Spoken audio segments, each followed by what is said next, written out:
Yo ahora voy a pasar, bueno, desde Asia hacia eh, América Latina específicamente, y voy a agotar unos minutos, sencillamente haciendo unas reflexiones sobre digamos, claro, la agenda digital, el comercio digital, la transformación, la cuarta revolución industrial y por supuesto, los desafíos, los retos, pero también el camino hacia adelante que tenemos los países de la región y en el contexto, como íbamos hablando, de una pandemia, de una recuperación que está llamada a ser más inclusiva, que está llamada también a ser más resiliente, transformadora y no sencillamente una recuperación como conocíamos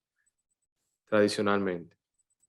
Y quiero, bueno, quiero volver cuando comencé hablando en algunas de las notas de la profesora Stoli, que está aquí en línea, sobre un aspecto muy importante y hablando del contexto de, de esta, bueno, de esta recuperación. Ciertamente en medio de una pandemia donde todos nos vimos recluidos en nuestros hogares, en nuestras casas, donde no tuvimos contacto con personas, donde prácticamente la vida cotidiana se paralizó y los países, todos los sectores productivos y todos los sectores en sentido general, la educación, eh, también la salud, o sea, hubo un reto muy grande que sobrepasar prácticamente todos los ámbitos. Sin embargo, algo que nosotros podemos extraer de toda esta experiencia es precisamente la rápida adaptación que tuvimos que hacer em, en términos de consumo, de producción, o sea, de nosotros poder em, alimentarnos, poder educarnos en medio de una situación muy difícil para toda la humanidad. Y precisamente gracias a, bueno, precisamente gracias a todos esos avances tecnológicos, eh, pues pudimos amortiguar, podemos llamarlo así, los efectos de la pandemia. En el ámbito de educación, todos sabemos, continuaron la educación en línea, que si bien no existía, o sea, no se había masificado, perdón, antes de la pandemia, pues tuvo un efecto catalizador. Igual el propio trabajo. O sea, todos sabemos que el teletrabajo, la plataforma tecnológica colaborativa, permitieron que algunas empresas pudieran subsistir y no necesariamente tuviéramos que cerrar todo y paralizar todo durante ese tiempo. Em, en esos ámbitos, ¿no? La salud, la educación, el trabajo, no, no- nos, digamos, la pandemia nos colocó en una posición muy difícil, pero también ante un paradigma al cual debíamos hacer frente. Eh, y, y ciertamente eh, el paradigma del desarrollo tecnológico de la economía digital, que muchos llaman también la cuarta revolución industrial, em, digamos, es el cambio o uno de los cambios más importantes que está atravesando toda una generación. O sea, ya conocemos toda la historia de la primera, la segunda, la tercera revolución industrial, pero esta es totalmente diferente a las anteriores. Y la región, sobre todo, bueno, yo hablando como latino, como latinoamericano, caribeño, la región tiene muchos retos, pero también oportunidades. Em, Miren, en términos de inteligencia artificial, que bueno, es uno de los componentes de toda esta revolución tecnológica, en la próxima década, o sea, estamos hablando hasta el 2030, solamente eso, ¿no? Inteligencia artificial se proyecta que va a generar eh, un incremento de 16% del PIB mundial. O sea, estamos hablando casi 16.000 millones, millones de millones, o sea, billions en inglés, de dólares, de los cuales 500.000 millones van a ser generados en América Latina. O sea, esa es una gran oportunidad que tiene la región, solamente en un solo componente de la llamada cuarta revolución industrial. O sea, vemos muchas oportunidades en ese sentido.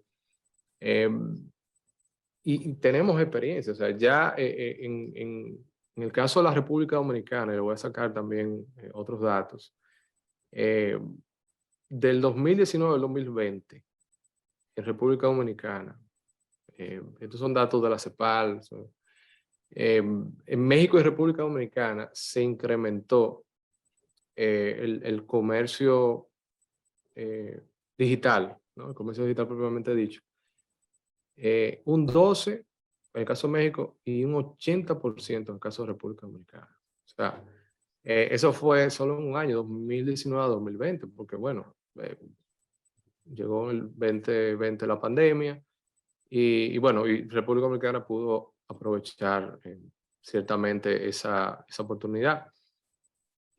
Otros datos relevantes sobre este tema, y ya estos son datos de la propia OMC, ¿verdad? Donde estamos hoy en día, es que en la próxima década, o sea, estamos hablando también hasta el 2030,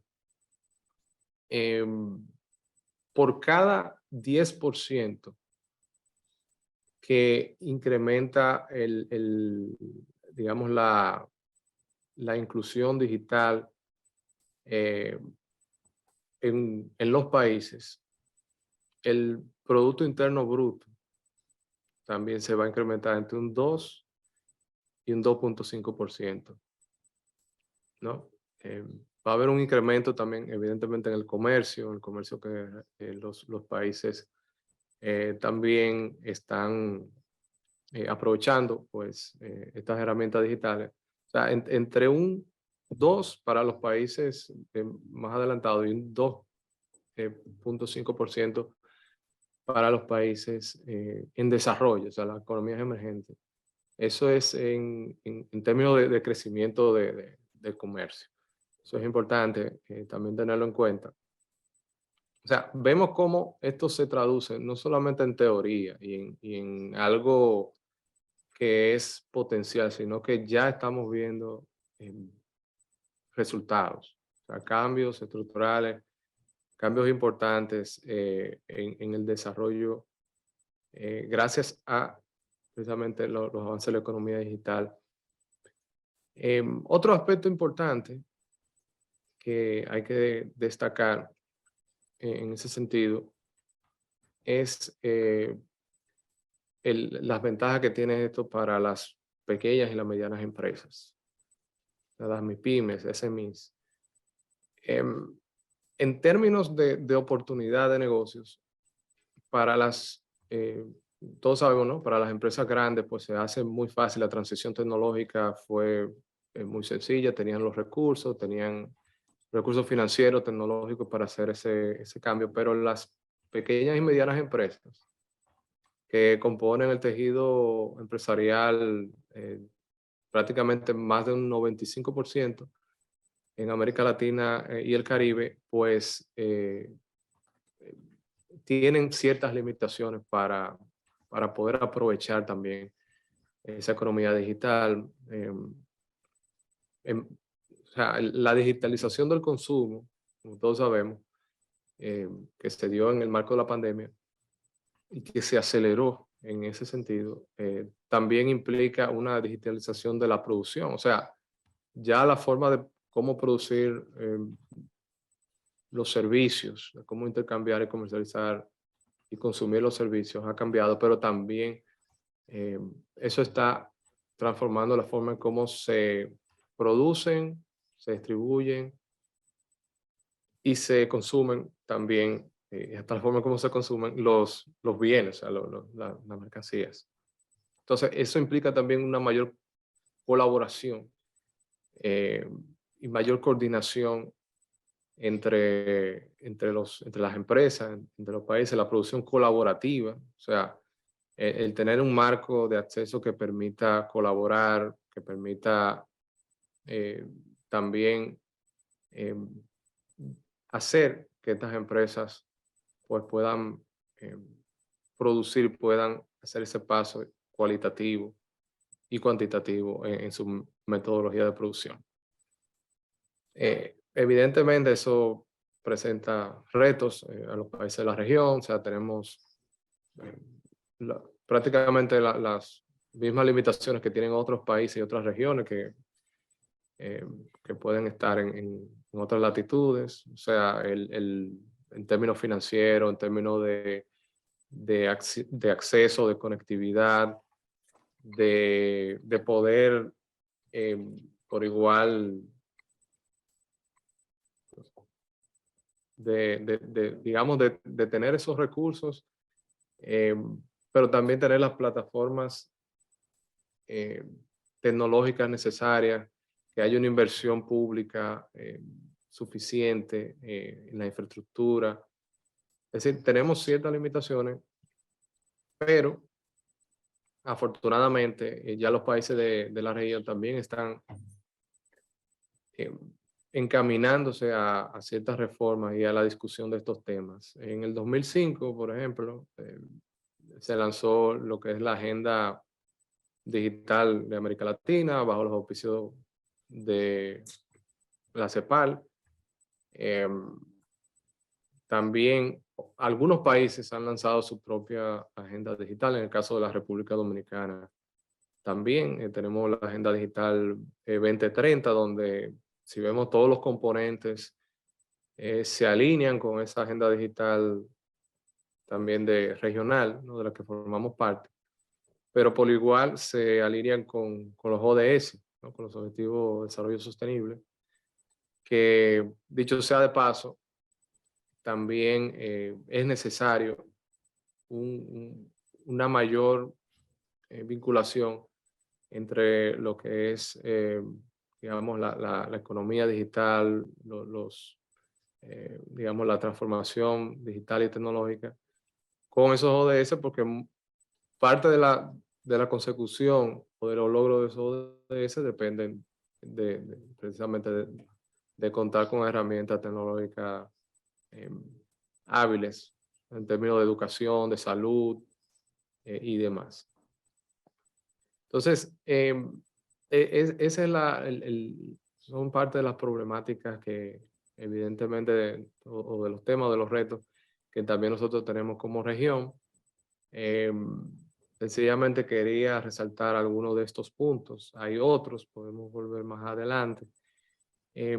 Pero ciertamente, y ya a modo de conclusión en esta parte, creo que podemos establecer algunas recomendaciones también para los países que pueden ser para los países de la región, pero pueden ser para otros países en desarrollo. Primero, es trabajar en mayor accesibilidad y en todo el tema de la gobernanza, la regulación y también la habilitación digital, o sea, la construcción, la habilitación, la infraestructura que es necesaria, esa es la base para poder luego catapultar todos los beneficios. En segundo lugar, también trabajar a nivel subjetivo, trabajar a nivel de las personas, el capital humano y la fuerza de trabajo en materia de tecnología de información, eso es necesario porque el capital humano no es que está siendo sustituido por, por la máquina, o sea, hay trabajos que se van a mantener siempre un ser humano, pero esa persona debe estar necesariamente capacitada para poder sacar el mayor provecho a todos estos avances tecnológicos. Es sumamente necesario. Y una tercera recomendación es que las economías también trabajen a nivel de las pequeñas y medianas empresas en estos temas, tanto en la habilitación, gobernanza, eh, infraestructura, habilitación digital, en servicios financieros, para que estas empresas también puedan dar el salto cualitativo y que no se queden nadie atrás. De eso se trata una verdadera recuperación inclusiva, de no dejar eh, a nadie atrás, sino ayudarlos, tratar de ver y analizar cuáles son sus problemas, pero cerrar esa brecha digital, cerrar esa brecha social, eh, para tener, como decía, una recuperación eh, más resiliente, más inclusiva y también para agrandar más el pastel, como hablamos al principio, hacerlo más grande,